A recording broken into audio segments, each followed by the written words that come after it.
Ever green సాంప్రదాయం latest designs క్వాలిటీలో compromise అయ్యే ఛాన్సే లేదు. అంబటి సిల్క్స్ విజయవాడ.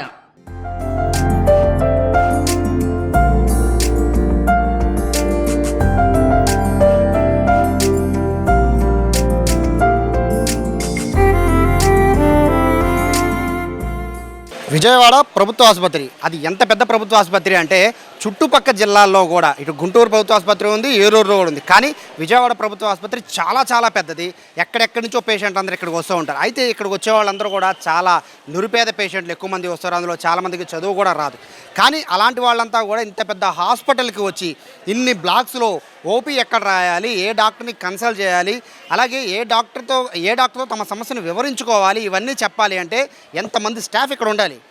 స్టాఫ్ కొరత ఉంది అని ప్రతిరోజు కూడా పేపర్లో వింటూ ఉన్నాం. సో ఈ స్టాఫ్ కొరత ఎలా తీరుస్తారు, ఇక్కడ వచ్చే పేషెంట్లకి మార్గం ఏంటి అనేది అనేక మంది ప్రశ్నలకి ఎన్టీఆర్ జిల్లా కలెక్టర్ లక్ష్మీష ఒక వినూత్నమైన ఆలోచన చేశారు. ఆ ఆలోచన పేరే యూత్ టైమ్ బ్యాంక్. మొత్తము ఎన్టీఆర్ జిల్లాలో ఉన్న అన్ని కాలేజెస్లో ఎన్ఎస్ఎస్ స్టూడెంట్స్ అందరినీ కూడా రోజుకి ఒక బ్యాచ్ని 50 మంది స్టూడెంట్స్ని విజయవాడ గవర్నమెంట్ హాస్పిటల్కి తీసుకొస్తున్నారు. వాళ్ళు పేషెంట్స్ని తమ సొంత బంధువుల్లాగా భావించి వాళ్ళకి కూడా ఇస్తున్నారు. ట్రైనింగ్ ఇచ్చి వాళ్ళని సొంత బంధువుల్లా భావించి ఆటో దిగిన దగ్గర నుంచి, ఆటో ఉంటే ఆటో, బస్సు ఉంటే బస్సు, వాళ్ళు దిగిన దగ్గర నుంచి అంటే లోపలికి వచ్చిన దగ్గర నుంచి వాళ్ళని రిసీవ్ చేసుకుని ఓపీ రాయించి వాళ్ళని డాక్టర్ని కన్సల్ట్ చేయించి తిరిగి వాళ్ళని ఆటో ఎక్కించేంత వరకు కూడా ఇక్కడ స్టూడెంట్స్ అందరూ కూడా సేవ చేయబోతున్నారు. ప్రస్తుతం గవర్నమెంట్ హాస్పిటల్లో ఉన్నాను, చూడొచ్చు. ఎన్ఎస్ఎస్ స్టూడెంట్స్ ప్రస్తుతానికి ఈరోజు 50వ రోజు ప్రస్తుతానికి ఎస్ఆర్కే ఇన్స్టిట్యూట్ స్టూడెంట్స్ అయితే ప్రస్తుతం ఇక్కడ ఉన్నారు. వీళ్ళు చేసే సేవ నిజంగా చాలా గొప్పది. ప్రతి కాలేజీలో కూడా ఎన్ఎస్ఎస్ ఉంటుంది, ఎన్సీసీ ఉంటుంది. కానీ ఇక్కడ ఎన్ఎస్ఎస్ అనేది ఖచ్చితంగా సేవకు సంబంధించింది. ప్రతి ఒక్కళ్ళు కూడా మానవతా దృక్పథంతో విద్యార్థులకి నేర్పించాలి.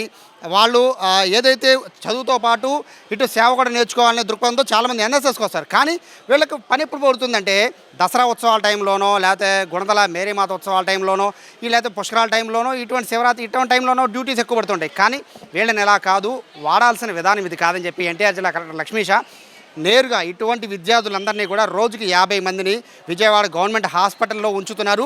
ఉదయం పూట మీరు విజయవాడ గవర్నమెంట్ హాస్పిటల్ ఓపీ కోసం వస్తే నేరుగా మీరు ఓపీ దగ్గర ఉంటే వాళ్ళ టీషర్ట్స్తో మోస్ట్లీ ఈ విధంగా ఇదైతే వీళ్ళ టీషర్ట్స్ ఏవి ఎస్ఆర్కే ఇన్స్టిట్యూట్ వాళ్ళ టీషర్ట్స్. బట్ ఒక్కొక్క కాలేజ్ వాళ్ళు వాళ్ళ యూనిఫామ్ లాగా టీషర్ట్స్ వేసుకొస్తూ ఉంటారు ఎన్ఎస్ఎస్సి.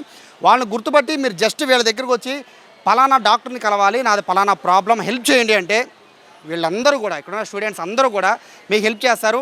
మీరు ఎవరిని కూడా బ్రతిమలాడుకోవాల్సిన పని లేదు, ఎవరికి కూడా డబ్బులు ఇవ్వాల్సిన పని కూడా లేదు. వీళ్ళ దగ్గరుండి డాక్టర్ని కన్సల్ట్ చేపిస్తారు. నిజంగా చాలా గొప్ప విషయం. ఏం చదువుతున్నారమ్మా మీరు? BTech first year. ఎన్ఎస్ఎస్ ఎప్పటి నుంచి ఉన్నారు? మేము ఈ ఫస్ట్ సెమ్ నుండి ఉన్నాం. ఎన్ఎస్ఎస్ అంటే అందరూ ఎన్సీసీ కోరుకుంటారు. బట్ మీరు ఎన్ఎస్ఎస్ అంటే ఏంటంటే నేరుగా ప్రజలకు సేవ చేయడం. సో ఇప్పుడు మీరు చేస్తున్నారు కదా, ఈ ఎవరైతే పేషెంట్లు తీసుకురావడం, వాళ్ళు తీసుకువెళ్ళడం ఎలా అనిపిస్తుంది? అంత మంచిగానే అనిపిస్తుంది. అంటే వాళ్ళకి ఏ ఇబ్బంది కలగకుండా ఫస్ట్ వాళ్ళు గంటల లైన్లో నుంచోకుండా ముందు పేషెంట్ని తీసుకెళ్ళిపోయి అక్కడ ఓపీ రాపిచ్చేసి డాక్టర్ చూపించి త్వరగా పంపిస్తే కొద్దిగా వాళ్ళకి కూడా కంఫర్ట్గా ఉంటుంది. అంతే. బేసిక్గా ఏం లేదమ్మా, ఇప్పుడు గవర్నమెంట్ హాస్పిటల్కి వచ్చే వాళ్ళందరూ నిరుపేదలు, పేదవాళ్ళు బాగా ఎక్కువ వస్తూ ఉంటారు. వాళ్ళ కనీసం చదువు కూడా పెద్దగా ఏమి ఉండదు. సో అలాంటి వాళ్ళు ఏదో ఒక సమస్యతో ఇబ్బంది పడుతూ వస్తూ ఉంటారు. బట్ వాళ్ళని మీరు తీసుకువెళ్ళి ఓపీ రాయించి వాళ్ళు డాక్టర్ తీసుకువెళ్ళాలి అంటే ఇబ్బంది పడే పరిస్థితి ఏమైనా ఉంటుందా మీకు?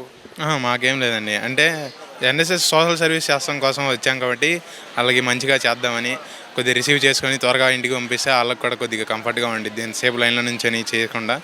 అందుకని అలా చేసి మీరంటే సేవ చేస్తారు. బట్ ఆల్రెడీ ఇంతకుముందే ఓపీలో లైన్లో ఉంచిన వాళ్ళు ఉంటారు. వాళ్ళు మిమ్మల్ని చూశాక మిమ్మల్ని చూసి వాళ్ళు పక్కా జరగాలి. అప్పుడు ఓపీ దగ్గర డిస్కషన్ రావట్లేదా మీరు ముందు మేము అనేది? అదేం లేదండి. అంటే వాళ్ళు ఓకే అంటేనే మేము ఉంటున్నాం, లేకపోతే మేము కూడా లైన్లో నుంచొని వాళ్ళ కోసం కొద్దిగా ఓపీ రాపిచ్చి తర్వాత డాక్టర్ దగ్గర తీసుకెళ్తున్నాం. హాస్పిటల్లోకి వచ్చారు, ఇక్కడ సిబ్బంది వాళ్ళందరూ ఉంటారు. వాళ్ళందరూ ఇక్కడ ఫార్మేట్కి అలవాటు పడిపోయి ఉన్నారు. ఏంటంటే డిలే ప్రాసెస్ అనేది చాలా ఉంటుంది ఇక్కడ హాస్పిటల్లో. అంటే పేషెంట్ ఎదురు చూపులు చూసి చాలా ఇబ్బంది పడాలి. బట్ మీరు వచ్చి ఇలా సేవ చేస్తున్నారు కదా, సో ఇక్కడ సిబ్బంది నుంచి మీకు ఎలా ఉంటుంది సపోర్టు? మామూలుగా చెప్తున్నాం, మేము ఈ సోషల్ సర్వీస్ చేయడానికి వచ్చాము అని. మామూలుగా టైం వెయిట్ చేయమంటే కనుక ఈ సోషల్ సర్వీస్ కోసం వచ్చాము, మాకు సర్టెన్ టైం వరకే ఇచ్చారు. పేషెంట్ అది కాక ఎమర్జెన్సీగా ఉందని చెప్తుంటే వాళ్ళు కూడా కొద్దిగా టైం చూసి ముందు పంపిస్తున్నారు లోపలికి. ఇప్పుడు నడవలేని పేషెంట్లు ఉంటారు, సరిగా చెప్పలేని పేషెంట్లు ఉంటారు. వాళ్ళ అడ్రస్ కూడా సరిగా చెప్పలేని పేషెంట్లు ఉంటారు. మరి ఎలా హ్యాండిల్ చేస్తున్నారు? వాళ్ళని హ్యాండిల్ చేయడం అంటే ఏం లేదు. ఇక్కడ ప్రెసెంట్ మేము ఫర్ ఎగ్జాంపుల్ ఒక పర్సన్కి ఒక వీల్ చైర్ కావాలనో లేకపోతే స్ట్రెచర్ కావాలనో అడిగామనుకోండి, హాస్పిటల్ సిబ్బంది ఏం చేస్తారంటే మేము వెళ్ళి వాళ్ళని అడుగుతాం. హాస్పిటల్ సిబ్బంది కూడా మాకు సహకరించింది. అంతేకాకుండా మాలో సామాజిక స్పృహ ఇంకా పెంపొందించడానికి ఇక్కడ ఎన్ఎస్ఎస్ కార్యక్రమం చేస్తూనే ఉన్నాం. ఇప్పటికీ ఇది మాకు 5వ సారి.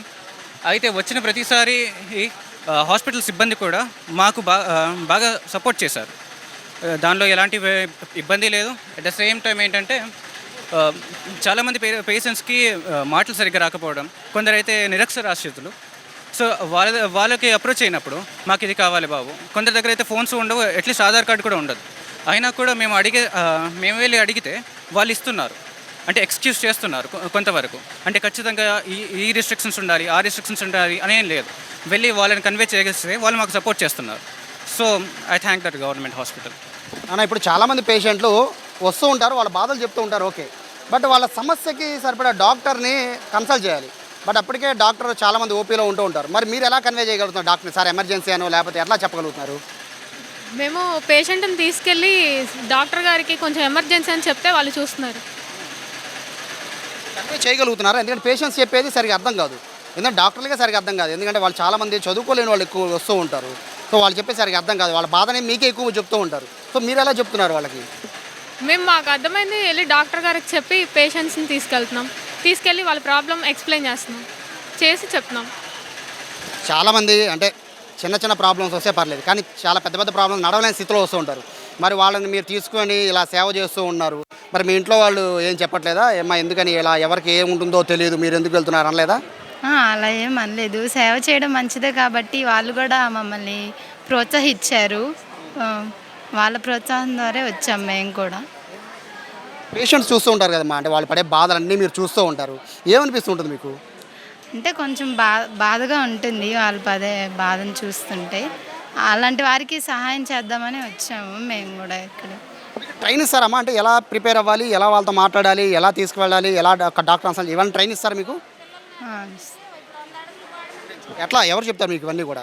అంటే సారే ముందు పేషెంట్స్తో జెంటల్గా ఉండడం, ఎలా మాట్లాడాలి, వారికి హెల్ప్ చేయాలి అని చెప్పారు ముందు. సార్ మీరు రావడం ఇక్కడికి 5th టైం. 5 times వచ్చారు కదా. అంటే ఇలా సేవ చేస్తున్నారు. ఇవన్నీ కూడా మీరు అంటే మీ కాలేజెస్లో మిగతా పిల్లలు కూడా ఉంటారు కదా. సో వాళ్ళందరికీ ఏం చెప్తూ ఉంటారు? ఏంటి మీరంటే జనరల్గా అంటే మీకు ఆఫీసర్ వచ్చారు కాబట్టి మిమ్మల్ని తీసుకొస్తున్నారు. ఇలా కాకుండా మామూలు టైంలో కూడా చాలామంది పేషెంట్స్ వస్తూ ఉంటారు కదా. అంటే ఇలా సేవ చేద్దామని మిగతా స్టూడెంట్స్కి ఏమైనా చెప్పే అవకాశం ఏమైనా ఉంటుందా? సేవ చేయడానికి ఎప్పుడైనా రావచ్చు. అది మన విల్లింగ్నెస్ బట్టి ఉంటుంది. హాలిడేస్లో కూడా రావాలనుకున్నాను రావచ్చు. రావాలనిపిస్తుంది హాలిడేస్లో కూడా. Very good. సో వీళ్ళందరూ నిజంగా మెచ్చుకోవచ్చు. ఇంతమంది కేవలం సోషల్ సర్వీస్, సమాజ సేవ చేయడానికి వీళ్ళందరూ ముందుకు వచ్చారు. ఇక్కడికి వచ్చే పేషెంట్స్ది ఒక్కొక్కరు ఒక దీనగాదు ఉంటుంది. వాళ్ళు సరిగా సమాధానం చెప్పలేరు. చెప్పినా అర్థం కాని పరిస్థితుల్లో కొంతమంది ఉంటాయి. వాళ్ళు హాస్పిటల్కి వచ్చి ఎవరిని కలవాలో ఎక్కడికి వెళ్ళాలో తెలియదు. వాళ్ళందరికీ కూడా మార్గనిర్దేశం చేస్తారు. వెల్ ట్రైన్డ్, వీళ్ళందరూ కూడా ట్రైన్ అయ్యారు. ఆ ట్రైన్ చేస్తుంది కూడా యూత్ వెల్ఫేర్కి సంబంధించిన ఆఫీసర్ రమేష్ గారు. సార్ యాక్చువల్గా అంటే ఈ కాన్సెప్ట్ ఎలా వచ్చిందండి ఇది? సార్ ఇది మన కలెక్టర్ గారు యూత్ టైమ్ బ్యాంక్ అనే ఒక కాన్సెప్ట్ని యూరోపియన్ కంట్రీలో జరుగుతుంది. మన ఎన్టీఆర్ జిల్లాలో కూడా దీన్ని ప్రవేశపెట్టాలని నాకు చెప్పారు. నేను ఎన్టీఆర్ జిల్లాకి ఎన్ఎస్ఎస్ కోఆర్డినేటర్గా ఉన్నాను. దాంతోపాటు ఇక్కడ యూత్ వెల్ఫేర్ ఆఫీసర్గా నన్ను ఇన్ఛార్జి చేశారు సారు. మార్చి 16వ తేదీ నుంచి ఈ రోజు వరకు ఇది 50వ రోజు. ప్రతిరోజు ఇక్కడ 50 మంది వాలంటీర్లు ఒక రోజుకు ఒక కాలేజ్ చొప్పున మేము మొబిలైజ్ చేస్తున్నాము. అటు ఈ రోజుకి 1700 మందికి రీచ్ అయ్యాము. 6000 మందికి సర్వీస్ చేయడం కూడా జరిగింది. అందులో భాగంగా 9000 మంది అవర్స్ ఈ టైం బ్యాంకులో 50 రోజుల్లో నమోదయ్యాయి మాకు. దీనివల్ల ఏ కాలేజీకి మేము అప్రోచ్ అయినా కానీ వాళ్ళు సామాజిక బాధ్యతగా ఎన్ఎస్ఎస్ వాలంటీర్ని ప్రతిరోజు 50 మంది చొప్పున హాస్పిటల్ పంపిస్తున్నారు. వాళ్ళ ఓన్ ట్రాన్స్పోర్టేషన్తో ఒక ప్రోగ్రామ్ ఆఫీసర్ని ఇచ్చి పంపిస్తున్నారు. వాళ్ళు 8:30కి వస్తారు. వచ్చిన వెంటనే వాళ్ళకి బ్రీఫింగ్ సెషన్ ఒకటి పెట్టి వాళ్ళు ఎలా చేయాలి, ఈ టైం బ్యాంక్ నమోదు ఎలా చేసుకోవాలనే దాని గురించి వివరిస్తాము. ఆ తర్వాత డ్యూటీస్ అలాట్ చేస్తాం, ఏ పాయింట్లు ఎవరు ఉండాలనేది. వాళ్ళు వచ్చిన పేషెంట్ని ఆటోలోంచి రావడమే వాళ్ళు పోయి అప్రోచ్ అయ్యి తీసుకెళ్ళి టైం బ్యాంక్లో ఫస్ట్ నమోదు చేసుకుంటారు వాళ్ళ పేషెంట్ పేరు. దాని తర్వాత ఓపీడీకి వెళ్తారు. ఓపీడీలో వాళ్ళకి ఓపీడీ ఏ ప్రాబ్లం ఉందో ఓపీడీ తీయించి ఉంచి ఆ తర్వాత డాక్టర్ని సంప్రదిస్తారు. అంత సమయం వాళ్ళు వెయిట్ చేసి ఆ తర్వాత మళ్ళీ వాళ్ళకి టెస్ట్ ఏమైనా రాస్తే టెస్ట్ చేయిస్తారు, ఎక్స్రే రాస్తే ఎక్స్రే చేయిస్తారు, ఆ తర్వాత మందులు రాయిస్తారు, మందులు తీయించి మళ్ళీ ఆటో ఎక్కిస్తారు. ఈ సమయం అంతా ఒక 1 అవర్ 2 అవర్స్ పడుతుంది. ఆ సమయం అంతా వాళ్ళ టైం బ్యాంక్లో నమోదైపోతుంది. ఎంతమంది 50 రోజులు ఎంతమంది పేషెంట్స్కి వీళ్ళు సర్వీస్ చేశారండి? 50 రోజుల్లో మనకు సరాసరి 4,000 మందికి చేస్తున్నారు సార్. 4,000 మంది పేషెంట్స్కి. Very good sir, we have record. అలాగే వీళ్ళు వెచ్చించిన సమయం కూడా సుమారు 6,000 గంటలు టైం బ్యాంక్లో నమోదైంది. ఇంకొక డౌట్ ఏంటంటే మీరు పేషెంట్ సేవ చేస్తారు ఓకే, బట్ వీళ్ళందరూ యంగర్స్, సో వీళ్ళ హెల్త్ కూడా చాలా ఇంపార్టెంట్. మరి ఎటువంటి ప్రికాషన్స్ తీసుకున్నారు? వాళ్ళకి మాస్కులు ఇస్తున్నాము, అలాగే గ్లౌజెస్ ఇస్తున్నాము, వాళ్ళకి కావాల్సిన ప్రికాషన్స్ ముందుగా మేము తెలియజేస్తున్నాము. దాంతోపాటుగా ఒక వాటర్ బాటిల్ ఇస్తున్నాము. వాళ్ళకి మళ్ళీ మధ్యలో వేసవి సందర్భంగా వాళ్ళకి మజ్జిగ కూడా ఏర్పాటు చేస్తున్నాము. వాళ్ళని మీరు చేయగలిగే సేవ మాత్రమే చేయండి. మీకు ఎక్కువ బర్డన్ అయితే మీరు 2-3 స్ట్రెచర్లో తీసుకురావడం చేయండి. మీకు బర్డన్ అయితే మీరు బాయ్స్ ఉన్నారు కొంచెం బలమైన వాళ్ళు, వాళ్ళతో చేయించండి గర్ల్స్కి చెప్తూ ఉన్నాము. కాబట్టి ఆ రకంగా వాళ్ళు చేయడం వల్ల వాళ్ళు హ్యాపీగా ఫీల్ అవుతున్నారు. ఇలాంటి సేవలు సామాజిక బాధ్యత. మాకు కూడా సమాజ సేవ అంటే ఏందో మా పేరెంట్స్ కూడా మేము చేయడం లేదు. అలాంటిది అన్నోయింగ్ పేషెంట్కి మేము చేస్తున్న సంతృప్తి బాగా మాకు వస్తుందని. మిగతా జిల్లాల్లో ఉందా అండి ఇట్లా? ఎక్కడా లేదు సార్. ఎన్టీఆర్ జిల్లాలోనే మన గౌరవ ఎన్టీఆర్ జిల్లా కలెక్టర్ గారు ఇక్కడ పెట్టారు. ఆయన ఈ ఉద్దేశం బాగుందని నేను కూడా దీన్ని పూర్తిగా ఇన్వాల్వ్ అయ్యి నా పనులు ఎన్నున్నప్పటికి కూడా 8:30కి అంతా ఇక్కడికి వచ్చి వీళ్ళకి బ్రీఫింగ్ ఇచ్చి వీళ్ళని సర్వీస్లో పెట్టి నేను మరి కాలేజీకి వెళ్తాను. యూత్ వెల్ఫేర్ ఆఫీసర్గా చెప్పండి, మీరు ఓన్లీ స్టూడెంట్స్ అని కాకుండా ఇలా సేవ చేద్దామనే వాళ్ళు చాలామంది వస్తుంటారు, అలాంటి వాళ్ళకి ఏం చెప్తారు? ఇప్పుడు ఎన్జిఓ ఈరోజు మా సేవలు గుర్తించి పేపర్లో రావడం, టీవీ ఛానల్లో రావడం వల్ల ఈరోజు మాకు వేరే 2 ఎన్జిఓలు వచ్చి పనిచేస్తున్నాయి. వాళ్ళు ఒక 20 మంది నిన్నటానికి వచ్చేస్తున్నారు. ఈ రకంగా ఎన్జిఓలు కూడా వచ్చి సర్వీస్ చేసేదానికి ముందుకు వస్తున్నారు. అలాగే కొంతమంది మేము వస్తాం అప్పుడప్పుడు మాకు టైం ఉన్నప్పుడని మాకు కూడా అనుమతించండి అని కొంతమంది ప్రజలు అడుగుతున్నారు. వాళ్ళని I'm welcoming them to do their services, అట్లా కూడా ప్రోత్సహిస్తున్నాం. దానిలో భాగంగా వేసవి సందర్భంగా పిల్లలకి SRR and CVR government degree college నుంచి సిఎస్పి కమ్యూనిటీ సర్వీస్ ప్రాజెక్టులో చేయాలనే భాగంగా వాళ్ళు ఒక 20 మంది వచ్చేస్తున్నారు.